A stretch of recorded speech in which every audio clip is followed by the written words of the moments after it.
উচ্চ মানের আলেম, তার সম্পর্কে এক শ্রেণীর আলেম নামধারী লোকেরা তাকে আল্লাহর কাছে পৌঁছায় দিয়েছে, আল্লাহর সমকক্ষ করে দিয়েছে। তাকে দস্তগীর বলা হচ্ছে। কিসের দস্তগীর? তো বলে যে মেরাজের রাত্রে রাসূল করিম সাল্লাল্লাহু আলাইহি সাল্লাম নাকি কোন জায়গায় আছাড় খাইছিলেন, আর উনি গিয়া তার হাত ধরেছেন, এই জন্য বলা হচ্ছে দস্তগীর। তিনি তার হাত ধরে তাকে ঠিক করে দিয়েছেন। আবার আরশে তিনি উঠতে পারছিলেন না, সেই জন্য পীর সাহেবের কাঁধের উপরে পা রেখে হুজুর সাল্লাল্লাহু আলাইহি সাল্লাম আরশে উঠছে। আল্লাহর সিঁড়ির এত অভাব হয়েছে, এই দুনিয়া থেকে নিতে পারলেন, মহাশূন্য পাড়ি দিয়ে, ল অফ গ্রাভিটেশন পাড়ি দিয়ে আরশে আজিম পর্যন্ত, সিদরাতুল মুনতাহা পর্যন্ত নিলেন।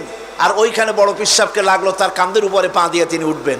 আহা, এর চাইতে বিদআত, এর চাইতে বাজে